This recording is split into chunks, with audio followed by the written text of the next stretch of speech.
A very good afternoon, everyone, and welcome to the next episode of our education webinar series held at Vijaya Diagnostic Center, Hyderabad. Our speaker for this afternoon is Dr. Vijayalakshmi, a senior consultant in the Department of Microbiology at VDC.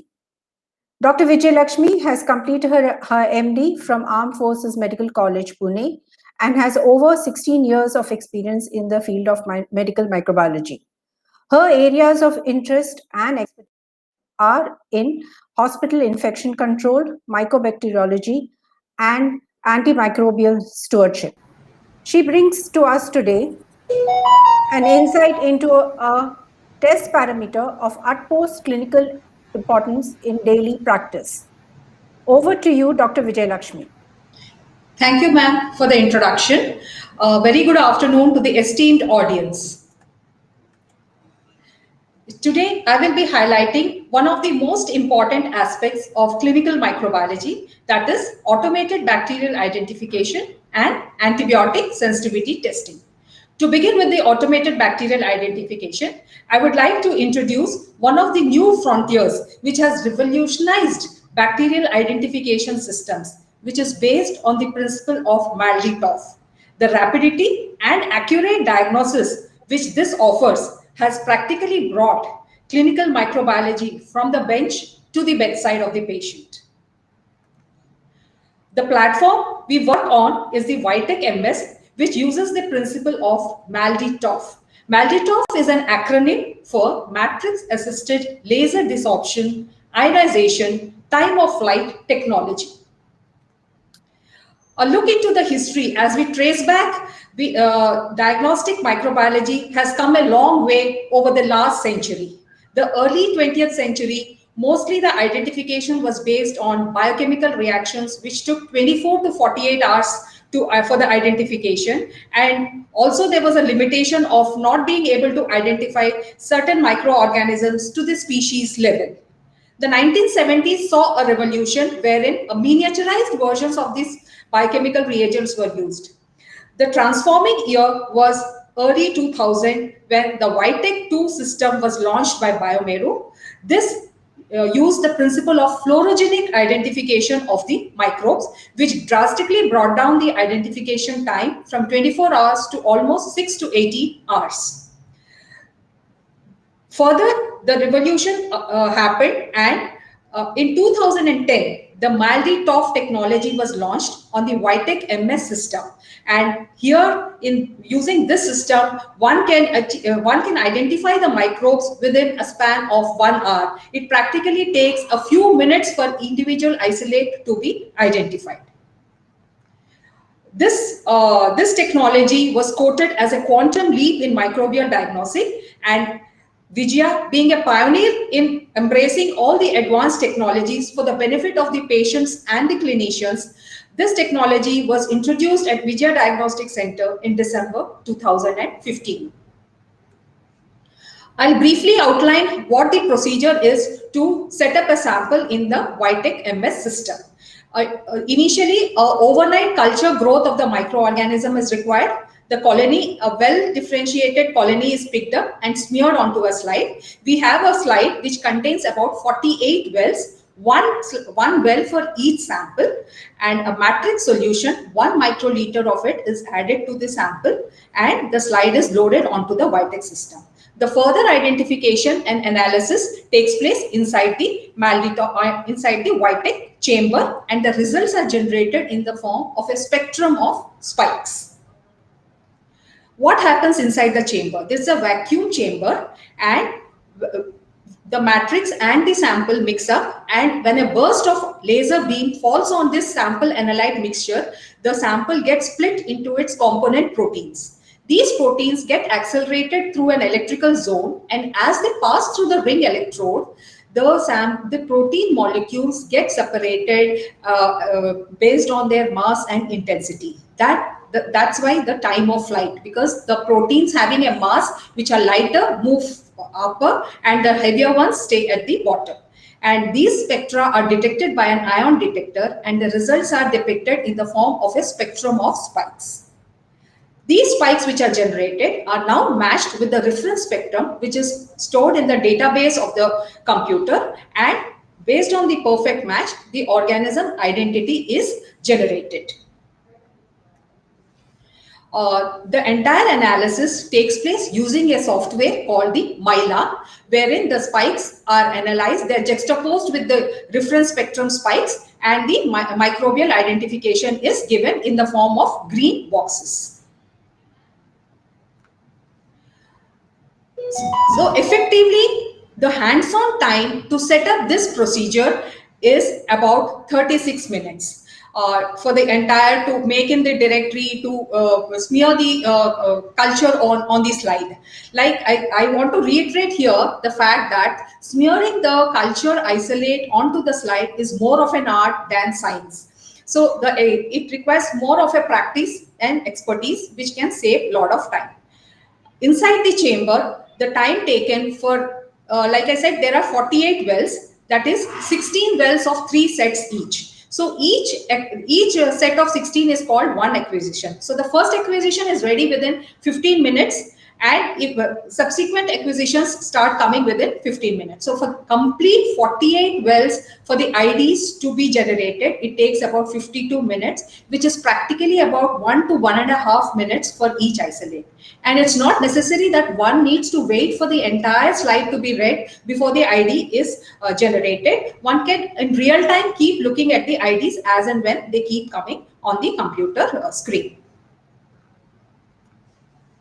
I would like to highlight some of the interesting case studies which we had at our diagnostic center, wherein Maldi Tof principal technology helped us in identifying some of the rare isolates, rare and clinically important isolates. We received a blood culture isolate of a 50-year-old patient from NIMS. They had some issue with the establishing the identity of the microbe, and the culture plate was sent to us for identification. And the Vijaya MS identified it as Elizabethinga anopheles. This isolate is known to cause infective endocarditis, and as you all know, the antibiotic treatment is quite specific, and correct dosage and appropriate therapy is very much essential for treating infective endocarditis.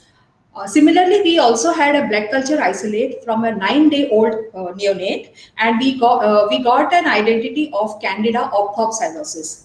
This is a very, very recent nomenclature which is not present in the database of most of the automated identification systems, which we were able to identify using the Vitek MS.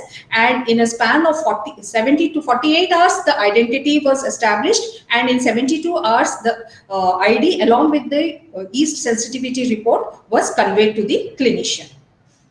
Another isolate of clinical importance is Candida aureus. This is now emerging as an important multi-drug resistant fungal pathogen, which is literally causing outbreaks in various hospitals because it can spread through contact. And just like we use the contact isolation precautions for MRSA and VRE, this isolate also requires immediate contact isolation precautions. Hence, it's very important that one is able to identify up to the species level so that a timely action can be instituted.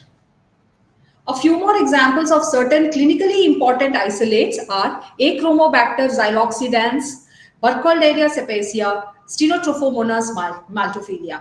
Identification to the species level of these pathogens is of utmost importance because most of these microorganisms are inherently resistant to the commonly used antibiotics. So by giving an appropriate and accurate identity, one can tailor the antibiotic therapy accordingly.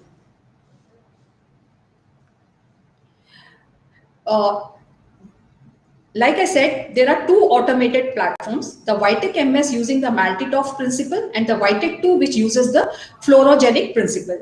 There is definitely an advantage by using the Vitek MS over the Vitek 2. First and foremost is the turnaround time, where the results are available in 1 hour as compared to 6 to 24 hours in Vitek 2. Cost per test is quite economical when performed in a Maldi as compared to the Vitek. And as I said, the Vitek MS analyzes the proteins of the microbes. So there can be a vast repertoire of database while as compared to the Vitek. Even looking at the quality control procedures, they are quite simple with the Vitek MS, where a single calibrator suffices not only for bacteria but also for molds and mycobacteria. However, in Vitek 2, one needs to use individual ATCC strains. Research has also been done on identifying the microbes directly from positive flag bed culture bottles and urinary sediment samples. If this is put if this is very soon, this technology will also be launched, and if this happens, one can do away with the overnight culture growth as well. In a nutshell, this technology is fairly simple to use. It is rapid, accurate, with a very broad database which is continually expanding. There is a permanent documentation which is feasible, and remote access and report verification is also possible, especially which is of utmost importance in this era of the pandemic.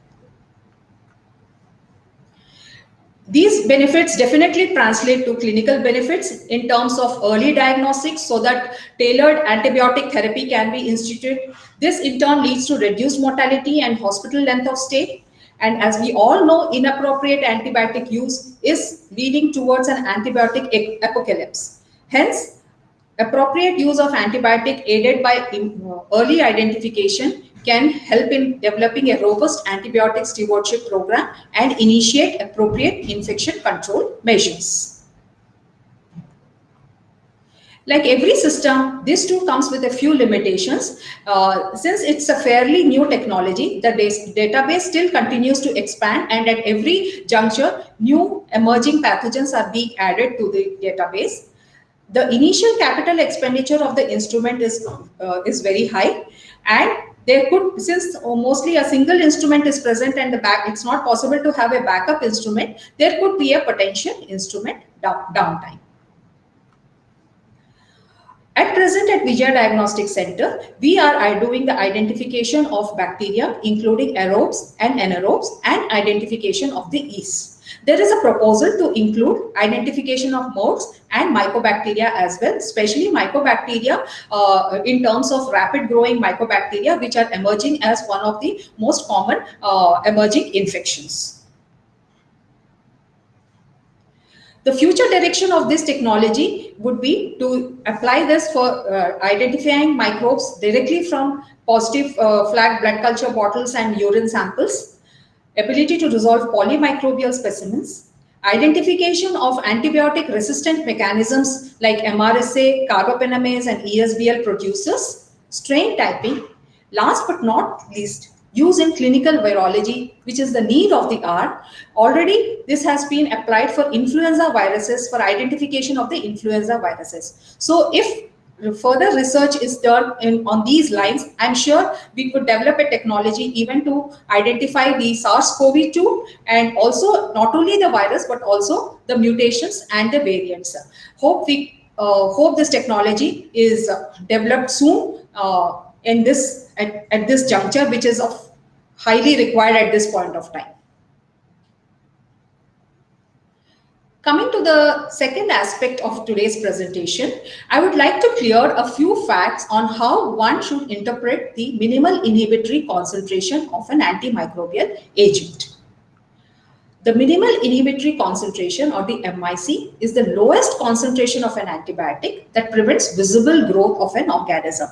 When an organism incubated with varying concentrations of the drug, the lowest concentration where the growth of the microbe gets inhibited is the MIC. In this instance, 4 is the MIC. These MIC values define if a bacterium is susceptible or resistant to that particular antibiotic. However, the value which one gets is not an absolute number. Each value has to be compared with a breakpoint range, and breakpoint is the highest plasma concentration of the drug that can safely be achieved in a patient.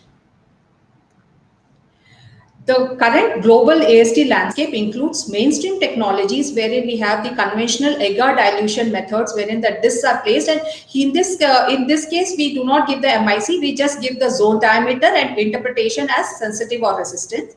The E strip is a nitrocellulose paper strip onto which various concentrations of the antibiotic are impregnated, and it is incubated with the organism, and at the point where the growth gets inhibited is taken as the MIC.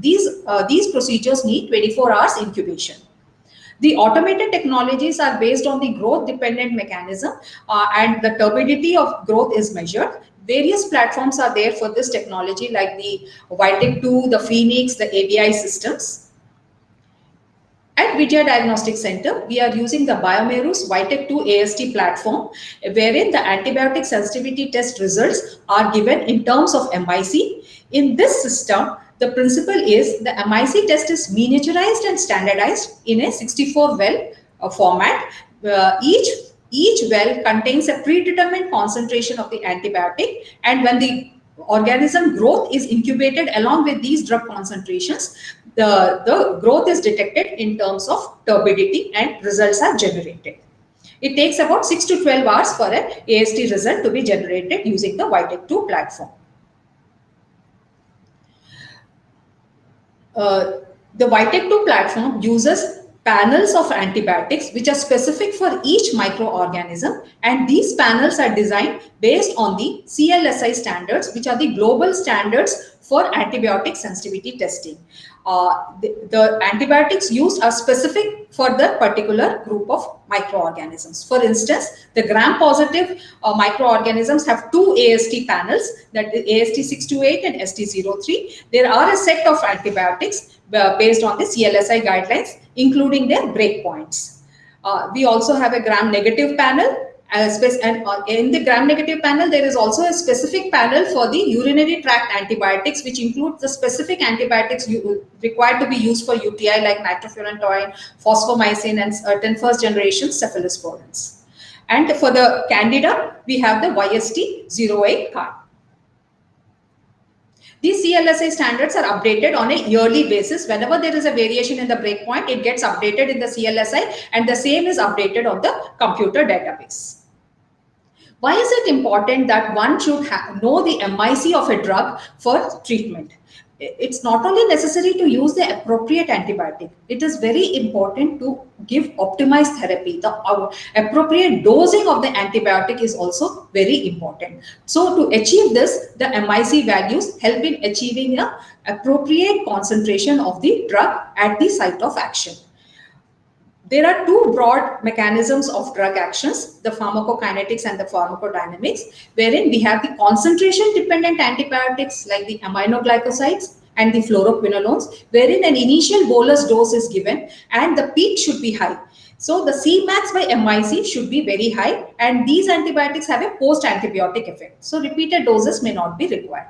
In case of time-dependent antibiotics like the beta-lactam group of antibiotics, the carbapenems, wherein the MIC has to be maintained, the concentration of the drug needs to be maintained above the MIC for a prolonged duration of time. These antibiotics do not have much of a post-antibiotic effect. So repeated dosing of these drugs is required. So once the MIC is known, the dosing can be adjusted so that at every point of time, the concentration of the antibiotic remains above the MIC value. Here I would like to explain a little bit about the mutant selection window. Mostly when a drug concentration remains above the MIC, most of the microorganisms are inhibited. However, a few of these microorganisms may escape and the mutants get selected. So it is always advisable to maintain the concentration of a drug above the minimal mutant preventable concentration, or the MPC. MPC is the mutant prevention concentration. So this also excludes the selection of the mutants. For instance, 99% of the bacteria are inhibited by the concentration of the drug achieved. However, there might be a 1% of these bacteria which might escape and select the mutants, and to eradicate these mutants, it is always advisable to achieve a concentration above the mutant preventable concentration. So by knowing the MIC and selecting the appropriate drug based on the MIC value helps in overcoming this window as well. So how does one choose which antibiotic to be given? So to aid in this, one can follow the MIC guiding table.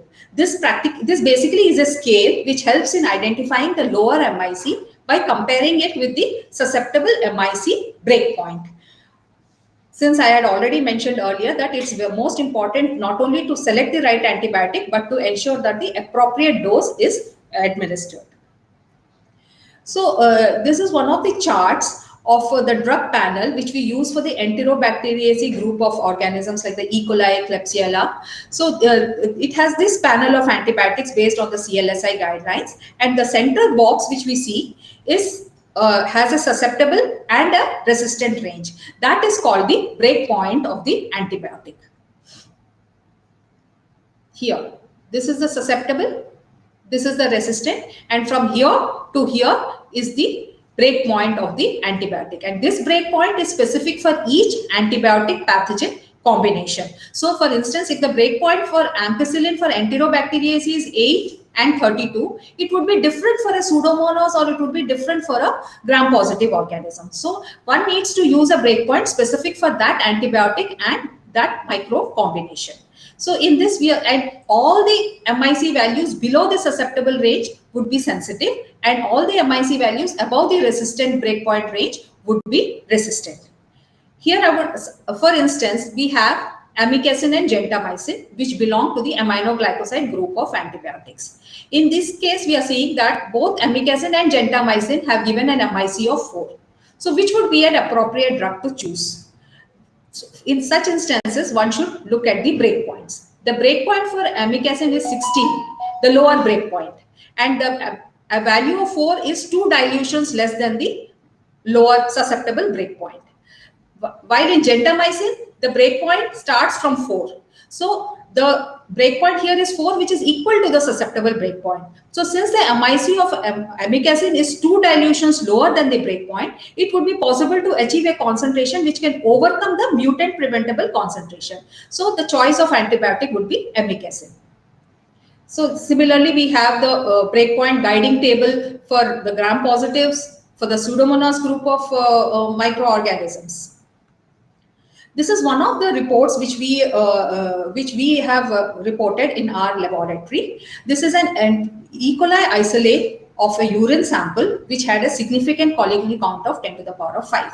If you look at the resistant patterns, here it is sensitive to amikacin and gentamicin. So here again we have amikacin and gentamicin. Amikacin has given an MIC value of 2 and gentamicin has given an MIC value of 1, both of which are sensitive. So which to choose? Again, one has to go to the breakpoint concentrations, look at the breakpoints, see which is more lower and choose the antibiotic. In this case, an MIC of 2 is almost 3 dilutions lower than the susceptible breakpoint range, and for gentamicin it is 2 dilutions lower. So the choice would be amikacin. This is a Pseudomonas which was isolated from a sputum sample, and here again this again is a multi-drug resistant strain. So we are left with the carbapenems, the imipenem and meropenem. Imipenem has an MIC of 1 and meropenem has an MIC of 0.25. So here again look at the breakpoints. The breakpoint of 2, which is 1 dilution lower, breakpoint of 0.25 is 2 dilutions lower. So in this case the choice would be meropenem. However, I would like to mention a fact here that it not only solely do not rest your treatment based on this at all. The patient demographics are of utmost importance, and the site of infection is also equally important. And in certain cases where it might not be able to achieve a concentration which might cover the mutant preventable concentration, in those cases one could consider using combination therapy. To conclude, I would like to say that we have come a long way, wherein the reports, the identity and the antibiotic sensitivity reports took about almost 2 to 4 days. And now with appropriate automated interventions, we are able to generate the report within 1.5 to 2 days. However, once an automation with an advanced technology is launched, the expectations get inflated. We expect that the results will be available within minutes. However, there are a lot of pre-analytical, post-analytical, quality control procedures which go into the processing and release of reports. So one should achieve something, one should expect something which is a plateau of productivity. However, our constant endeavor will always be to try to increase this plateau and to peak. Thank you for your patience.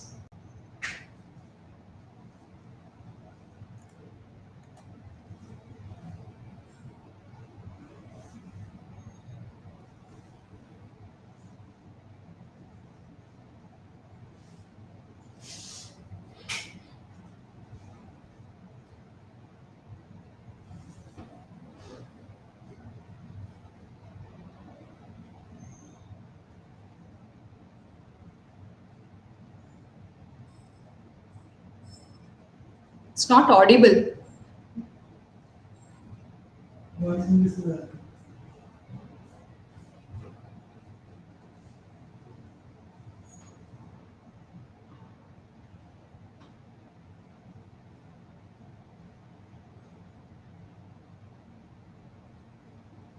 Madam, voice audible later.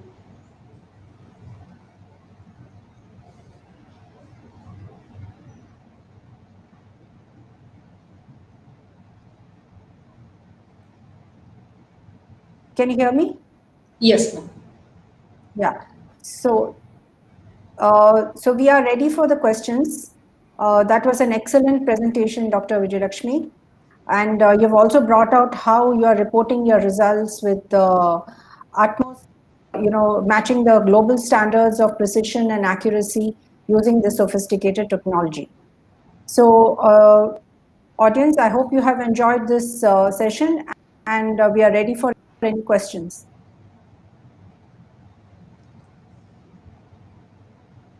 So, there is a question from Dr. Vikas. Can you please shed some light on antimicrobial resistance in the era of COVID-19 and its implications?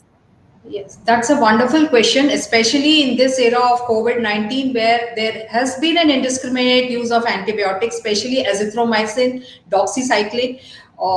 One is not clear how effective these antibiotics are in the treatment of COVID. However, there has been an indiscriminate use, and we have seen people popping azithromycin just like paracetamol.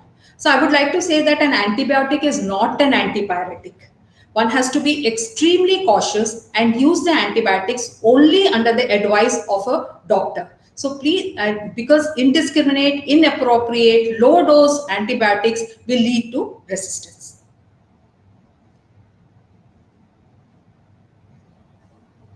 So one should rationalize the use of these, and they should be only prescription based, not over the counter. So, Dr. Vijayalakshmi, can you also highlight how you go about your quality control procedures in this? Yes, ma'am. Like I said, every procedure has a lot of quality checks which are necessary. Because when we are using an automation, it's very important that we tune the instrument appropriately. And for this, we do a lot of quality checks in terms of fine tuning of the instrument, wherein we run the calibrators on a monthly basis. We also do the sterility check of all the reagents which we are using. We also check the ATCC strains for their identification. So there are a lot of quality check procedures which go on before the reports are released. Thank you. Thank you, ma'am. Thank you. Any other questions from the audience?